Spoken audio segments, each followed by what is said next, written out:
In the autumn mists of 1941, when the leaves of Eastern Europe turned the color of rust and decay, the German war machine was at the height of its power. Poland was already a land occupied, suffocating under the weight of foreign boots. Its towns, carved into ghettos, its people catalogued like property. And somewhere in the minds of men dressed in crisp black uniforms, a plan began to take shape. Not a plan for conquests. Those ambitions were already well underway, but something far colder, far more final. It was not enough to dominate. Communities had to vanish, not just from the map, but from memory itself. The place chosen for this erasure was almost absurdly ordinary. A patch of countryside northeast of Warsaw, tucked beside a railway junction at Malkinia. To a passerby, it might have looked like nothing more than quiet farmland, a place where the sound of trains cut across the fields, carrying livestock, timber, coal. But those tracks would soon carry something else. Here, in this unassuming location, the Reich decided to build its most efficient instrument of death, Treblinka. At first, the plan seemed modest, a labor camp. That was the official line. After all, forced labor was already standard policy. Jews, Poles, and others considered undesirable could be worked until they dropped, digging quarries or laying rail. In November 1941, Treblinka was just that, a penal labor camp. Barbed wire wrapped around a few buildings, guards patrolled the perimeter, prisoners swung pickaxes under gray skies, quarrying gravel for German roads. Hard labor, yes, cruel. Treatment, of course, but compared to what was coming, this was merely a prelude. A faint shadow of the storm about to break. Because by the summer of 1942, Treblinka was no longer a labor camp. It had been redesigned, refashioned into something the world had never seen before, and yet something its architects discussed with chilling normality. The codename was Action Reinhard, named after Reinhard Heydrich, the SS official assassinated in Prague earlier that year. In his honor, or perhaps in his shadow, the Nazis created a blueprint for extermination. 3 killing centers would rise like dark twins of one another: Belzec, Sobibor, and Treblinka. Their mission was simple, even if their methods were not: to eliminate the Jewish population of occupied Poland, systematically, efficiently, with as little delay as possible. If Auschwitz would become the symbol of industrialized genocide, Treblinka would be its quiet rival, the deadliest secret hidden among the trees. More than 700,000 people would perish here in little more than a year, most within hours of arrival. But at this early stage, in 1942, Treblinka was still being built. Every plank of wood, every fence post, every sham sign was hammered into place with one purpose: deception. The man overseeing this construction was SS officer Odilo Globoknik, a name that history has not made famous but should. Globoknik was no wild-eyed fanatic foaming with ideology. He was a manager, a man of lists, schedules, orders. His specialty was turning visions into logistics. And under him stood Christian Wirth, a veteran of the Nazi euthanasia program. Wirth had honed the use of carbon monoxide gas in killing centers disguised as hospitals, where the disabled and mentally ill were murdered under the guise of mercy. The techniques refined in German psychiatric wards would be scaled up for genocide. Work on Treblinka 2, the extermination camp, began in May 1942. It would be deceptively small, just 40 acres, hardly larger than a city park. But within those 40 acres, an entire ecosystem of murder was designed with brutal efficiency. The camp's layout was not chaotic. It was deliberate. It was a funnel. Everything, every path, every sign. Every fence was arranged to channel human beings toward a single destination: the gas chambers. And here is where the first hook of Treblinka's story emerges. It wasn't brutality alone that made the camp effective. It was theater. The Nazis learned early on that fear caused resistance, and resistance slowed the machinery. So they staged a performance. They painted signs pointing to non-existent bathhouses and labor offices. They hung clocks that never ticked forward. They built a fake train platform that looked like an ordinary station, complete with timetables for trains that never existed. For a few short moments, upon arrival, victims could believe they were simply being resettled. This, they were told, was just a stopover, shower, a disinfection, perhaps a change of clothes before heading to new work assignments in the East. Imagine stepping off one of those trains. You've been trapped in a cattle car for days, maybe a week.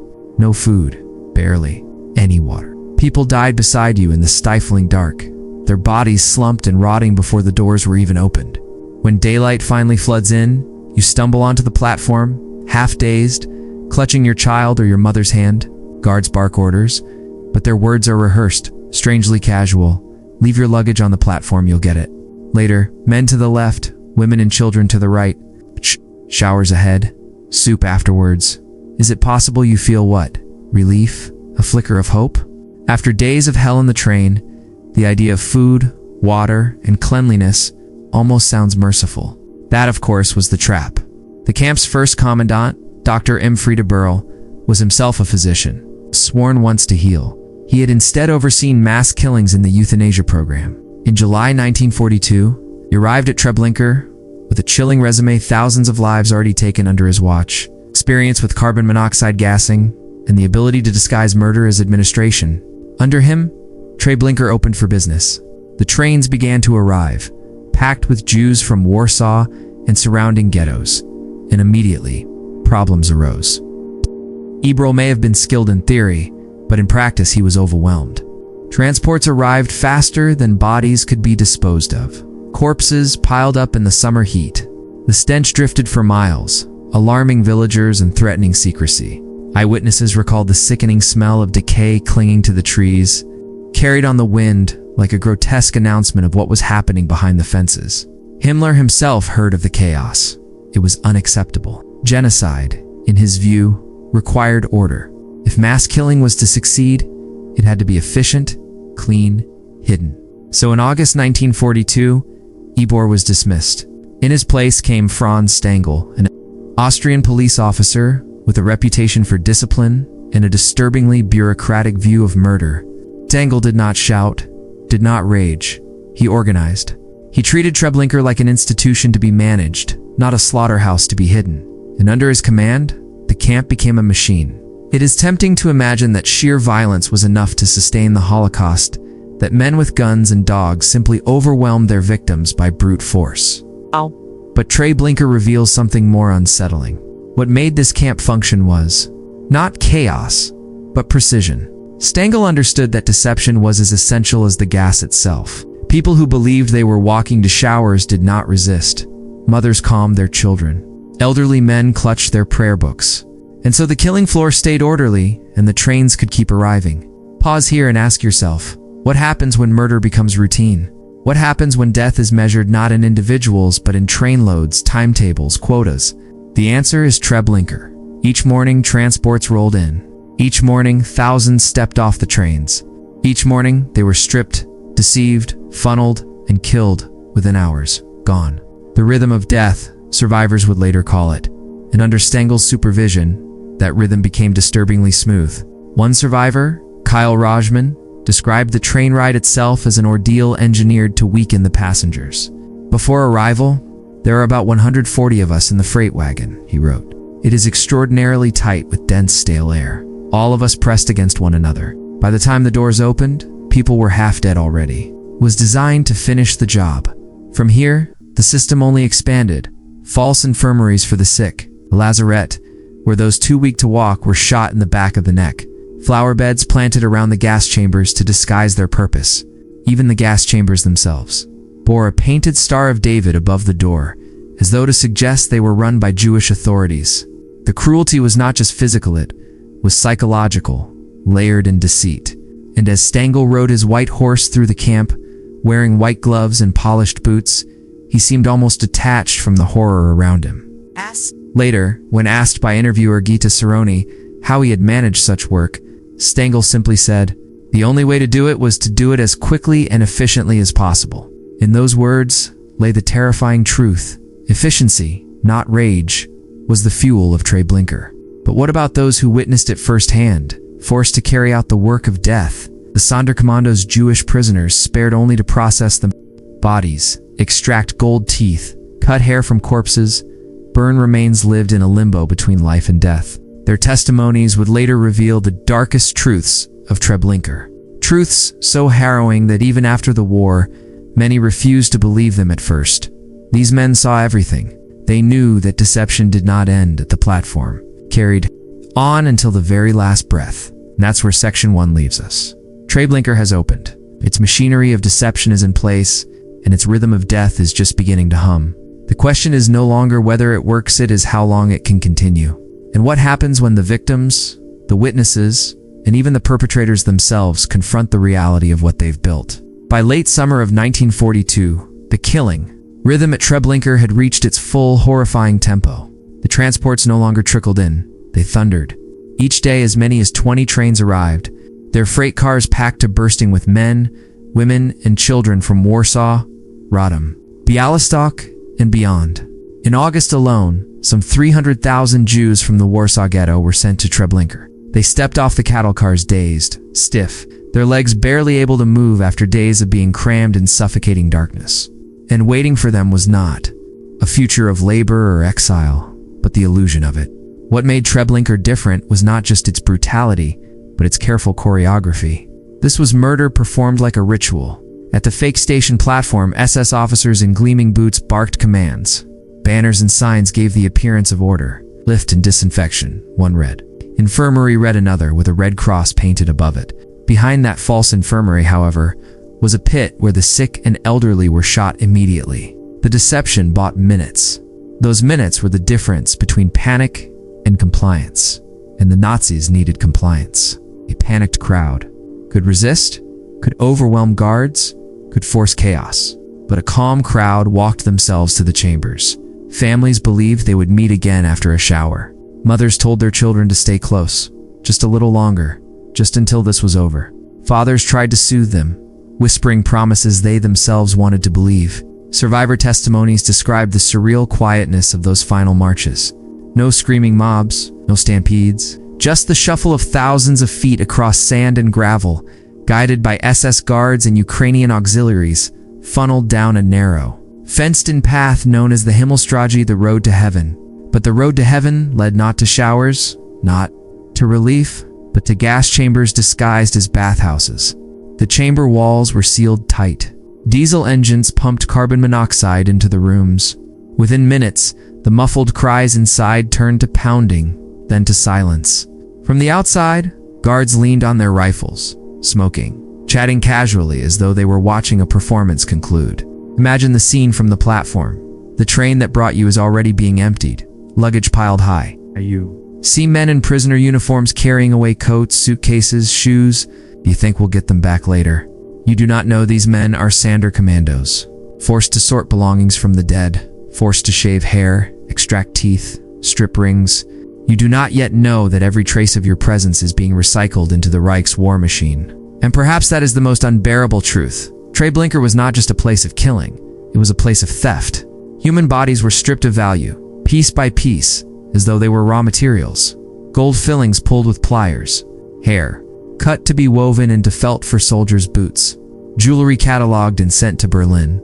Even ashes, after cremation began, were shoveled into rivers or scattered on fields, as though human beings could be erased into the soil itself. The efficiency was staggering. From the moment a train arrived, most prisoners were dead within 2 hours. 2 hours.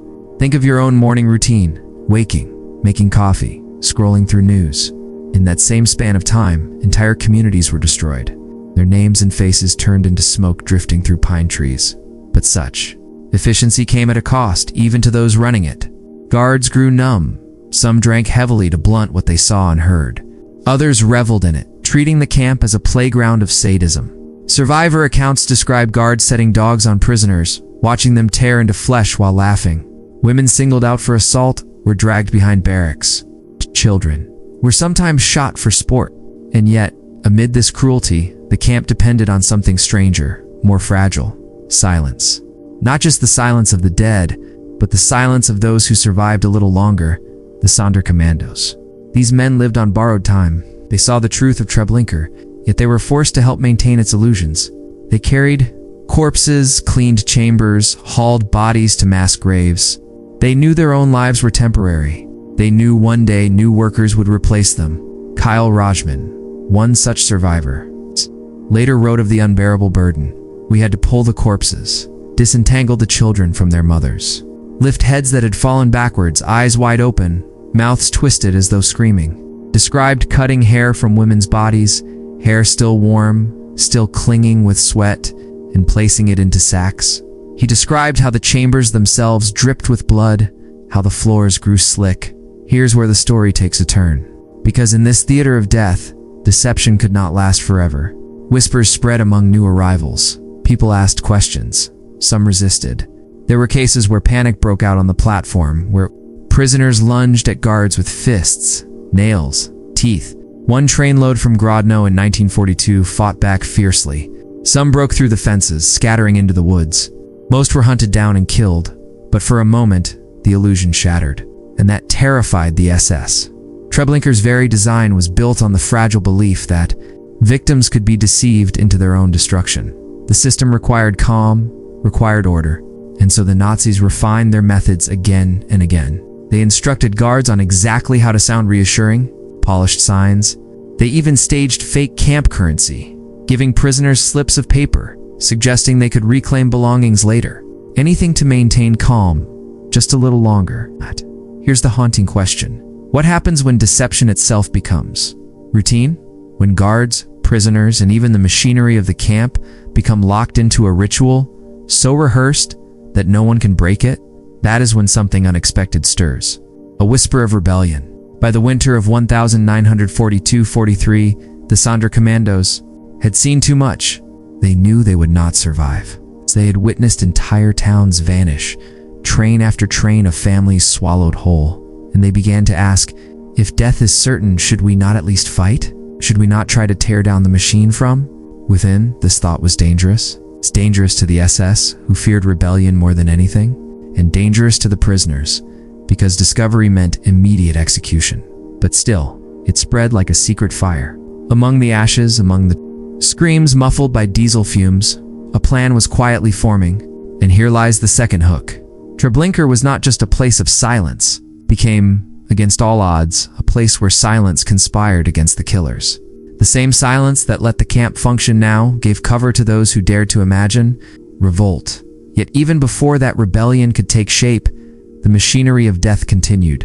In the spring of 1943, the Nazis began exhuming mass graves, fearing discovery. Corpses were dragged out of pits by machines, their flesh still rotting and burned on massive pyres.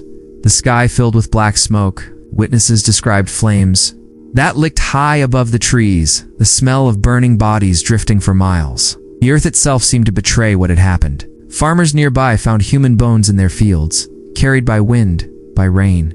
The illusion was cracking, and perhaps that's where Section 2 leaves us. The system is still running, still killing at unimaginable speed.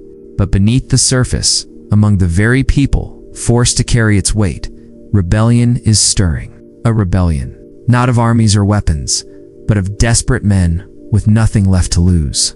By the spring of 1943, the air around Treblinka had changed. Not just in smell, though the acrid stench of burning bodies hung permanently in the pine forests, carried by winds into nearby villages, but in atmosphere. The rhythm of death had become too visible, too undeniable. Farmers plowing their fields miles away stumbled across charred bones. Villagers whispered about strange clouds, black ash that floated down like snow. Even the Nazis knew they could not hide Treblinka forever. To conceal their crimes, they turned to erasure. Bulldozers clawed at the earth, exhuming tens of thousands of corpses from the mass graves. Prisoners have starved, trembling, were forced to pull bodies apart with hooks, separating bone from soil, stacking the remains on massive wooden pyres. These pyres burned day and night, consuming not just the dead, but any evidence they had lived at all. Imagine that. The bodies of entire villages, entire towns, reduced to smoke in a matter of weeks. The earth became a furnace, the sky a grave. But erasure works both ways. For every body burned, for every grave destroyed, the prisoners tasked with this grisly labor saw the truth of Treblinka with horrifying clarity. They saw babies pulled from pits, women clutching infants in their final embrace, men with their arms locked around their families. The prisoners realized something vital. If they were forced to clean up death, then they also had a chance to turn that work into defiance. The same shovels used to unearth bodies could be used as weapons. The same fire meant to hide crimes could be turned against the killers. This thought was whispered in corners, behind barracks, in coded words spoken while pretending to haul bodies or stack wood. At first, it was only a flicker too dangerous to voice outright. but danger was relative. At Treblinka, where life expectancy was measured in weeks, what was risk compared to certainty? The leadership of the camp's resistance fell to a handful of men who had survived long enough to see beyond despair. Among them was a man named Dr. Julian Curiosities, a Polish army officer and physician deported to Treblinka in 1942 as camp doctor for the SS Guards. He had unusual mobility and access. He saw opportunities where others saw walls. Curiosities began organizing, gathering allies, planning in fragments. But in April 1943, when the SS suspected him, he chose death over betrayal, swallowing poison rather than reveal names. His silence bought time for others. Leadership passed to another prisoner, Dr. Burik Lajker, a Jewish army officer and physician. He carried the plan forward, understanding the delicate balance between secrecy and urgency. The resistance began, stockpiling weapons, axes, knives, stolen grenades, smuggled pistols hidden in coal piles. They mapped the camp, studied guard rotations, identified weak points. They dreamed not only of escape, but of destroying Treblinka itself. But here's the haunting hook. How do you rebel in a place built to erase you? How do you plan revolution when even whispering the wrong word can lead to execution before nightfall? The resistance had to move like shadows, like ghosts within the machine of death. Prisoner testimonies recall the strange duality of those months. By day, men dragged corpses, sorted clothing, shoveled ash. By night, under the cover of exhaustion and despair, they conspired. They rehearsed lies in case they were caught, prepared themselves for torture. They told each other again and again, "We will not die like cattle. If death comes, it will come fighting." The summer sun of 1943 bore down on Treblinka, intensifying the stink of death. By then, over 800,000 people had been murdered in less than a year. Yet within the barbed wire, prisoners clung to a fragile hope. Every train that arrived reminded them of what was at stake, not just their own lives, but the lives of thousands yet to come. And then came the spark. On August 2nd, 1943, the resistance struck. The plan was simple in concept, impossible in execution: seize weapons, set fires, break the camp from within. Around 300 prisoners were in on it, though not all would make it out alive. Timing was crucial. The revolt began when several men broke into the camp's armory under the pretense of unloading supplies. Keys had been secretly duplicated. Weapons were smuggled out piece by piece, rifles hidden under clothing, grenades slipped into buckets. The signal came in the afternoon. Flames erupted in storage sheds filled with clothing stolen from murdered Jews. Smoke poured into the sky, visible for miles. Prisoners armed themselves with whatever they had: guns, knives, axes, shovels. They surged at guards, attacking from all sides. Chaos exploded where once there had only been order. Imagine being there in that moment, the silence of death replaced by gunfire, shouting, the roar of flames. Prisoners shouting in Polish, Yiddish, Russian, Hebrew. Guards firing blindly, dogs lunging, alarms blaring. A camp that had swallowed hundreds of thousands suddenly convulsed with life-desperate, furious life. Some prisoners turned their rage on the camp itself. They smashed machinery, set buildings ablaze, ripped down fences. Others charged the gates knowing bullets would cut many of them down. For every man shot, another surged forward, trampling the dead in their bid for freedom. Perhaps the most haunting detail: some ran barefoot across the burning ground, their feet torn and bleeding, yet still they ran. Others leaped into rivers surrounding the camp, drowning in the frantic attempt to cross, but still they ran. Of 850 prisoners in Treblinka that day, about 200 escaped the camp's fences. Of those, less than 100 ultimately survived the war. Yet their defiance mattered more than numbers. They proved that Treblinka, the most efficient machine of death, was not invincible. They proved that even in the heart of annihilation, resistance could spark like fire on dry grass. The SS retaliated with fury. They hunted escapees in forests, set villages ablaze, killed indiscriminately. Within the camp, they executed hundreds of prisoners on the spot. Blood soaked the sand where so many others had walked calmly to their deaths. But the revolt had left its mark. Treblinka could never operate the same way again. Within weeks, deportations slowed. By autumn, the camp was dismantled. Barracks torn down, gas chambers demolished, the ground plowed over and planted with lupins. To disguise the site, the Nazis thought they could erase Treblinka completely, just as they had tried to erase its victims. But memory proved more durable than they imagined. Survivors carried the story out into the world, testifying not only to death, but to rebellion. And so, Section 3 ends with a paradox. Treblinka's revolt did not save most of its prisoners, yet it saved something perhaps just as vital: the truth. In the heart of the Holocaust, even as smoke blackened the sky and ash drifted over fields, voices rose in defiance. And those voices still echo, louder than the silence the Nazis tried to impose. After the revolt of August 1943, Treblinka was no longer what it had been. The revolt had torn through the machinery of murder like a hammer through glass. Even though the SS crushed it with bullets and executions, something irreversible had shifted. Treblinka's myth of silence, its grim efficiency, its perfect secrecy was broken. Prisoners had set the camp itself ablaze. It fought, and some had lived. The Nazis moved swiftly. Orders came from Berlin. Erase Treblinka. The very camp that had processed 800,000 lives into ash now had to disappear, as if it had never existed. They dismantled the gas chambers brick by brick. Wooden barracks were pulled apart and burned, leaving only scorched earth. The railway spur that had carried so many trains to their doom was torn up. Mass graves were bulldozed flat, bones crushed, ashes scattered. Over it all, SS men planted lupins, their purple flowers swaying in the breeze, a grotesque disguise meant to trick the eye. A farm was built on the site, complete with a house and a Ukrainian guard as caretaker. His cows grazing where the bodies of children once lay, but you cannot bury the truth with flowers. The ground itself betrayed the crime. Ow. Villagers digging. In the soil, years later, uncovered bones, teeth, fragments of clothing. The earth still weeps when disturbed. Even today, in summer heat, the soil at Treblinka shifts and moves, as though the dead beneath refuse to lie still. For the survivors who escaped during the revolt, memory became both burden and duty. Men like Richard Glaser, Samuel Willenberg, and Jankiel Viernik carried the story into the world. Their testimonies became the living archive of Treblinka, voices of those who could not speak for themselves. Imagine the weight of that responsibility, to tell not only of horror, but of the courage hidden within it.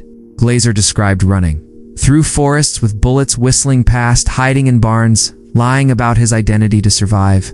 Willenberg recalled digging trenches for corpses and vowing every day that if he lived, he would tell the world.